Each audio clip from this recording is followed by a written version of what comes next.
Oke, ini yang sekarang sedang tren ya. Sekarang sedang tren nih. 7 kebiasaan anak Indonesia hebat. Bangun pagi. Sebetulnya bangun pagi sudah dilakukan ya dari dulu ya, Mbak Zazirah ya. Sekarang tuh kan Pak Menteri ini, Menteri Diksekswet itu bangun pagi.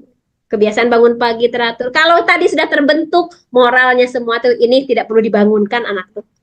Kalau sekarang kan Bapak Ibu, terutama ibu-ibu pagi-pagi itu berapa kata Bu per hari Bu?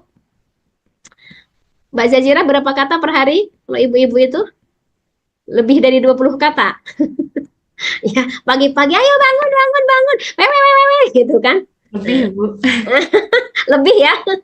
Itu baru pagi. Ya, belum nanti siangnya, belum nanti sore, belum nanti malam.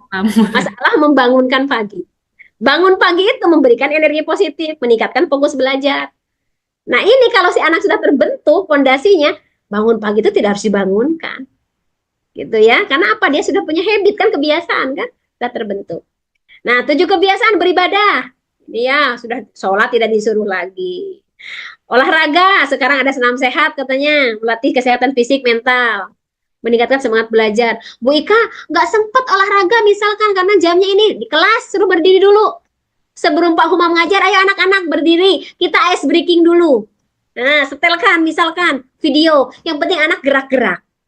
Gitu kan? Ayo anak-anak sekarang, pegang pundak temannya, mari kita pijit-pijit temannya. Kalau misalkan olahraga tidak sempat, oh tidak bisa ini Bu, senam sehat bersama karena waktunya misalkan sangat mepet pembelajaran. Ice breaking. Guru bisa nanti di ini, di mana? Di kelas, puter videonya.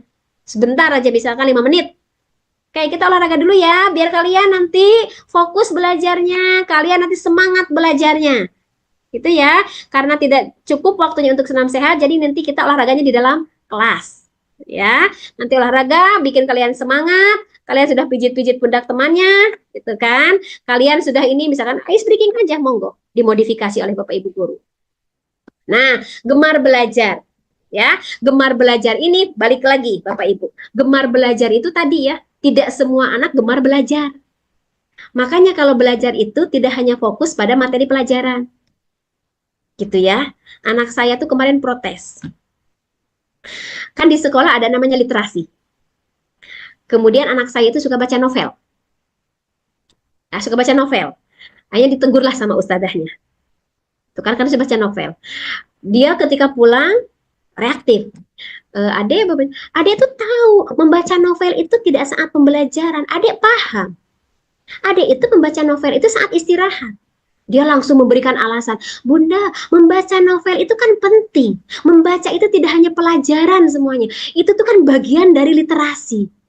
Saya mau menasehati Mbak Zazira, Pak Huma, gak jadi. Saya mikir, iya, betul. Itu kan literasi, Bunda. Malah di luar negeri itu, Bunda, anak-anak itu, siswa-siswa itu, Bunda, diminta untuk membaca. Kurang lebih 1-2 jam. Bukunya terserah, tidak harus buku pelajaran, buku novel. Nanti si anak diminta menceritakan kembali. Nah, anak zaman sekarang protes kan kalau gini kan? Ini kan luar biasa ya Pak Yudi ya. Anak sekarang ketika kita ini reaktif dia menjawab. Padahal saya mau menasehati. Besok kalau baca novel lagi, saat istirahat dia langsung mengkat. Adek tuh tahu pelajaran baca novel itu saat tidak belajar.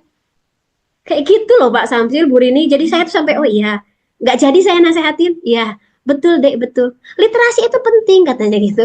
Itu anak zaman sekarang tuh, kalau kita mau nasehati. Nah, kemudian makan sehat dan bergizi. Bapak Ibu sudah sampai ke sekolah Bapak Ibu? Makan bergizi gratis? Pak Yudi sudah nyampe? Bu Rini? Belum? Belum. Oh, belum. Bu Helva belum? Nyampe. Di Jogja juga sama kok. Jogja juga belum semua sekolah. Kurang tahu ini Bapak Ibu di mana nyangkutnya ini ya. Padahal sekarang di mana-mana efisiensi anggaran ya. Semoga nanti tunjangan Bapak Ibu tidak dipotong ya. Semuanya dipangkas, Pak. Dipangkas semua ya Pak Samsil ya sekarang. Kemarin itu saya baca di mana ya, katanya sertifikasi guru mau dipotong. Waduh, saya gitu kan nanti reaktif lagi. Kemarin kan baru demo kan yang UKIN ini ya, tunjangan kinerja untuk dosen. Dari 2020 sampai sekarang 2025 belum dibayarkan. efisiensi anggaran. Gitu ya. Jadi nanti mari kita lihat bersama ya. Makan sehat dan bergizi itu tidak harus yang mahal.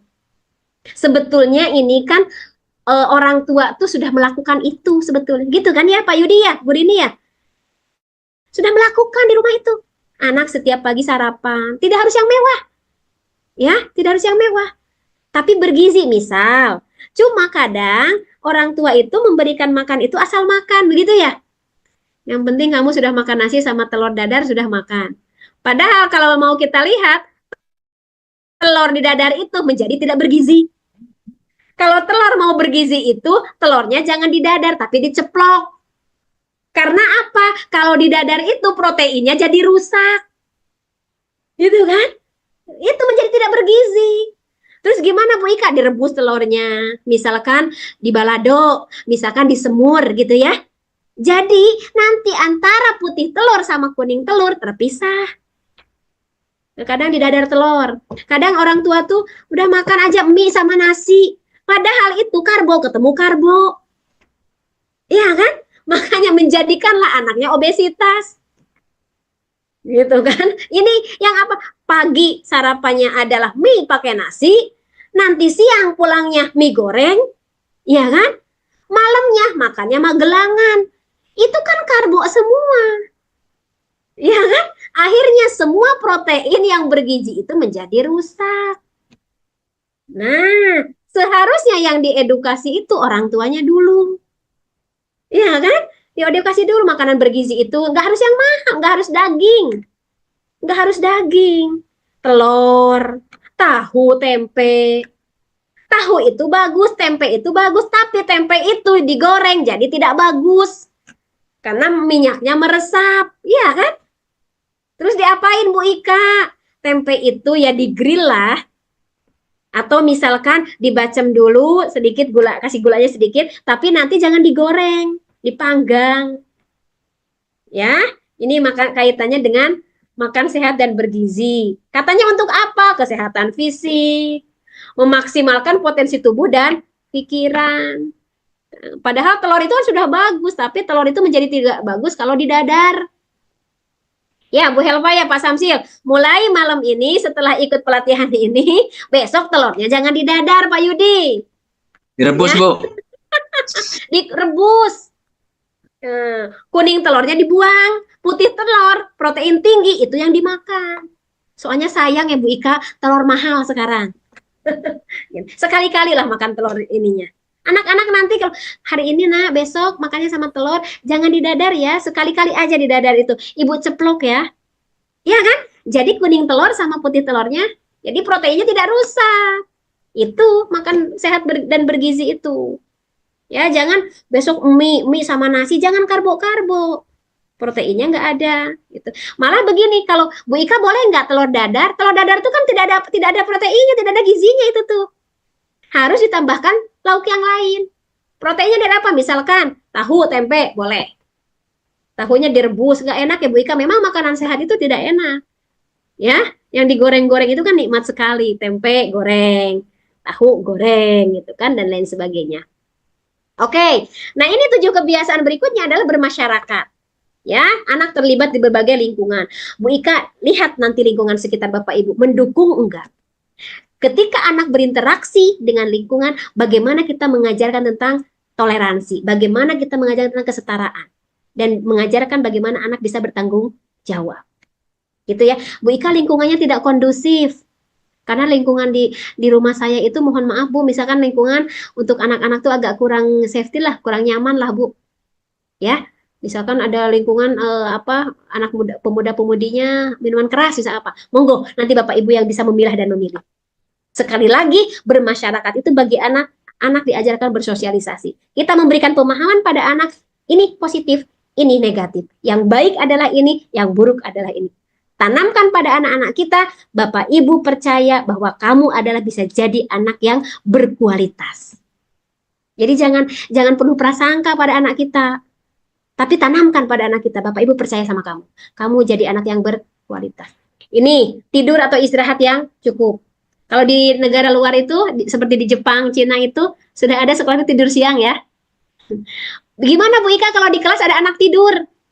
Ada guru itu yang memperbolehkan, gak apa-apa tidur tidak dibangunkan sama gurunya. Kalau anak Bapak Ibu ngantukan di kelas, ya wajarlah misalkan paginya itu sarapannya adalah nasi putih tambah mie. Itu kan karbo semua. Makanya anak jadi ngantukan karena apa? Kelebihan karbo. Karena nasi putih itu, ya, kelebihan karbo itu gula darah cepat naik, cepat turun. Ya, jadi ini tidur siang atau apa yang cukup itu kalau anak-anak kita di sekolah misalkan ngantukan gitu ya, ada guru itu memperbolehkan, nggak apa-apa nah silakan kalau ngantuk tidur saja. Ada yang guru tidak memperbolehkan, monggo silakan Bapak Ibu yang lebih paham. Kalau tidak diperbolehkan, sampaikanlah dengan bahasa yang baik ke anak-anak kita. Siapa tahu anak ngantukan di kelas itu dilalah pas malamnya itu membantu orang tuanya jualan sampai malam. Itu ya, tetap menegur putra-putri kita itu dengan bahasa yang baik, dengan bahasa yang santun.